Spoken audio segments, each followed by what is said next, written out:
বাংলাদেশের পরবর্তী মহামান্য রাষ্ট্রপতি কে হবেন এইটা নিয়ে বিএনপি মোটামুটি একটা সিদ্ধান্তে পৌঁছেছে। আমরা ইতিপূর্বে অনেকেরই নাম শুনলাম, বিভিন্ন পত্রিকা বা মিডিয়াতে দেখলাম কে কে আলোচনায় আছে। কেউ কেউ বলার চেষ্টা করেছে বিএনপির স্থায়ী কমিটির যারা সদস্য আছেন তাদের মধ্য থেকে কেউ একজন হতে পারেন, অথবা বাহির থেকে কেউ একজন হতে পারেন। আবার এক পত্রিকায় দেখলাম আলোচনায় ডক্টর ইউনূসেরও নাম আছে। তো এই ধরনের জল্পনা কল্পনা এতদিন আমরা দেখেছি, সেই জল্পনা কল্পনার মোটামুটি অবসান ঘটিয়েছে বিএনপির স্থায়ী কমিটির বৈঠকে। আপনারা জানেন শনিবারের দিন বিএনপির স্থায়ী কমিটির বৈঠক, অর্থাৎ বিএনপির শীর্ষ প্রধান কমিটি মাননীয় প্রধানমন্ত্রীর নেতৃত্বে বৈঠক করেছেন। সেই বৈঠকে আলোচনা করেছেন যে পরবর্তী রাষ্ট্রপতি কে হবেন এই বিষয়টা নিয়ে। বিএনপি যাকে সিলেক্ট করবে সেই যে পরবর্তী রাষ্ট্রপতি হবে, এতে কোনো ধরনের দ্বিধা সন্দেহ নাই, দিনের আলোর মতো পরিষ্কার।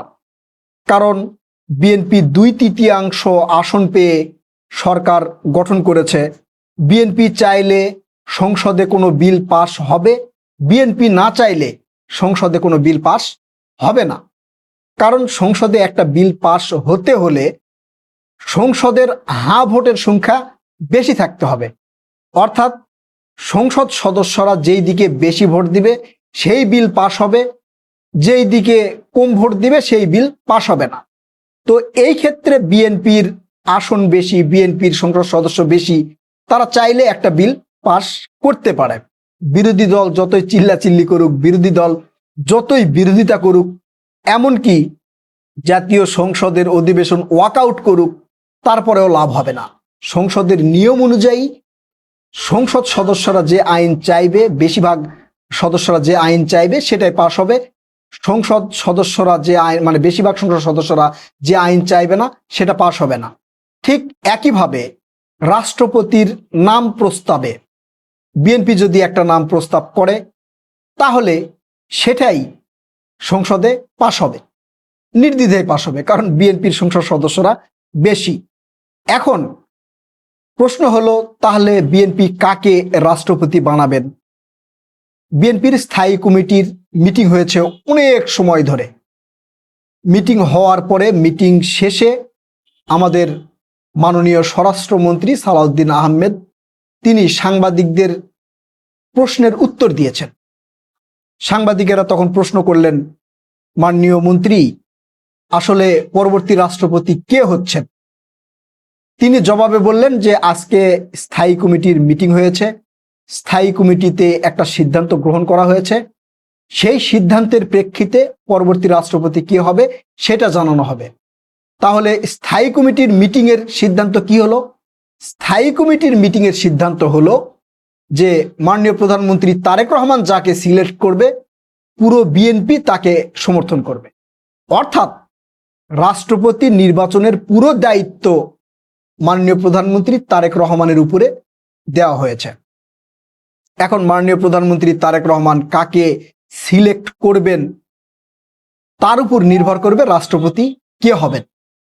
এখন পর্যন্ত কারো নাম প্রকাশ করা হয়নি, বিএনপির পক্ষ থেকেও জানানো হয়নি। মিডিয়াতে এক এক সময় এক একজনের নাম আলোচনায় দেখা যাচ্ছে। কোনো মিডিয়াতে বলা হচ্ছে যে 4 জন আলোচনায় আছে, কোনো মিডিয়াতে বলা হচ্ছে 5 জন আলোচনায় আছে, কোনো মিডিয়াতে বলা হচ্ছে বিএনপির স্থায়ী কমিটির ভিতর থেকেই কাউকে না কাউকে রাষ্ট্রপতি বানানো হবে। আবার অনেক ক্ষেত্রে বলা হচ্ছে যে বিএনপির মহাসচিব মির্জা ফখরুল ইসলাম আলমগীরকে রাষ্ট্রপতি বানানো হতে পারে। আবার কেউ কেউ বলছেন ডক্টর মোহাম্মদ ইউনূসকেও রাষ্ট্রপতি বানাতে পারেন। যাই হোক, এই ধরনের বিভিন্ন নাম কিন্তু সামনে আসতেছে। আসলে রাষ্ট্রপতি কে হলে ভালো হয় বলে আপনারা মনে করেন? বিভিন্ন সময় বিভিন্ন জনে বিভিন্ন ধরনের নাম বলতেছেন। আবার কেউ কেউ ট্রল করে বলতেছেন যে দেশের ভিতর থেকেই কাউকে রাষ্ট্রপতি বানানো হবে, নাকি দেশের বাহির থেকে কাউকে নিয়ে এসে রাষ্ট্রপতি বানানো হবে। বিএনপির অনেক নেতারা তো দেশের বাহিরে আছে, পরিচিত মুখ অপরিচিত মুখ অনেকে আছে, তাদের ভিতর থেকে কাউকে নিয়ে এসে রাষ্ট্রপতি বিএনপি বানাবে কিনা, এগুলো নিয়েও অনেকে অনেক ধরনের আলোচনা সমালোচনা করছে। আসলে তারেক রহমান কি সিদ্ধান্ত নেবেন? তারেক রহমান কি আসলেই এককভাবে কোনো সিদ্ধান্ত নেবেন? আমার মনে হয় না।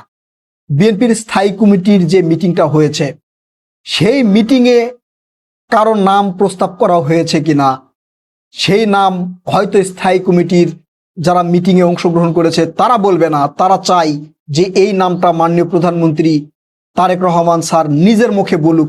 হয়তো এই ধরনের ঘটনাও কিন্তু ঘটতে পারে। অনেকেই এটাই মনে করতেছেন যে বিএনপির স্থায়ী কমিটি মানে বিএনপির শীর্ষ কমিটি। এই কমিটির যখন লং টাইম মিটিং হয়েছে, তার মানে সেখানে অবশ্যই কারো না কারো নাম কিন্তু উত্থাপিত হয়েছে। হয়তো সেখানেই প্রস্তাব দেওয়া হয়েছে বা কাউকে সিলেক্ট করা হয়েছে, কিন্তু বিএনপির স্থায়ী কমিটির যে সকল সদস্যরা সেখানে অংশগ্রহণ করেছে তারা মাননীয় প্রধানমন্ত্রীকে রেসপেক্ট করে, মানে সম্মান জানিয়ে হয়তো সেটা প্রকাশ করছে না।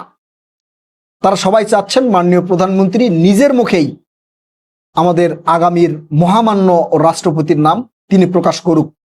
এটা হয়তো সেখানে বলা হয়েছে। তা না হলে এই যে লম্বা সময় মিটিং করে কি শুধু এটাই এই সিদ্ধান্ত নেওয়া হয়েছে যে তারেক রহমান স্যার, মাননীয় প্রধানমন্ত্রী তারেক রহমান, তিনি যাকে সিলেক্ট করবেন তিনি রাষ্ট্রপতি হবেন? এটা কি হয়? আমার মনে হয় না যে আমাদের মাননীয় প্রধানমন্ত্রী তারেক রহমান এই ধরনের কোনো সিদ্ধান্ত নেবেন যে আমি একজনকে সিলেক্ট করে দিব আর সেটাই রাষ্ট্রপতি হবে বা সেই ব্যক্তি রাষ্ট্রপতি হবে, রাষ্ট্রপতি পদে বসবেন। এটা মাননীয় প্রধানমন্ত্রী কখনোই করবেন না। তিনি সবার মতামত নিয়ে সবার সিদ্ধান্তের উপর ভিত্তি করে তিনি সিদ্ধান্ত গ্রহণ করবেন বলে আমার মনে হয়। এবং শুধু আমার না, এটা অনেকেই এটাই মনে করছেন। স্থায়ী কমিটির মিটিং কিন্তু অনেক সময় হয়েছে, লম্বা সময় ধরে হয়েছে। এখন যদি এই সামান্য এই সিদ্ধান্তটাই যদি হতো যে ঠিক আছে আমাদের মাননীয় প্রধানমন্ত্রী যাকে দিবেন বা যাকে পছন্দ করবেন তিনি আগামীতে মহামান্য রাষ্ট্রপতি হবেন, তাহলে তো এত লম্বা সময় ধরে মিটিং হওয়ার কথা না, তাই না? আসল ঘটনা হচ্ছে সবাই মিলে হয়তো কাউকে সিলেক্ট করেছেন, হয়তো, আমি আবার ইনশিওর করে বলতেছি না, হয়তো সিলেক্ট করেছেন, কিন্তু স্থায়ী কমিটির সদস্যরা যারা সেখানে অংশগ্রহণ করেছিলেন তারা সেটা বলবেন না। তারা চান যে মাননীয় প্রধানমন্ত্রী তারেক রহমান স্যার তিনি নিজের মুখে সেই নামটা প্রকাশ করুক, এই জন্য হয়তো বলতেছেন না।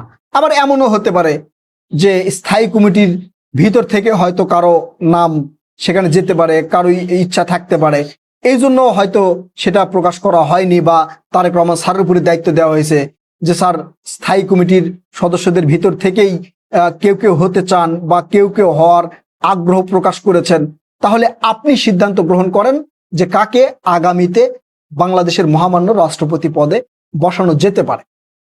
এই দায়িত্ব হয়তো এইভাবে আমাদের মাননীয় প্রধানমন্ত্রী তারেক রহমান স্যারকে দেওয়া হয়েছে, এটা আমার ধারণা আর কি। প্রিয় দর্শক, আপনারা কি মনে করছেন কে আগামীতে রাষ্ট্রপতি হতে পারেন?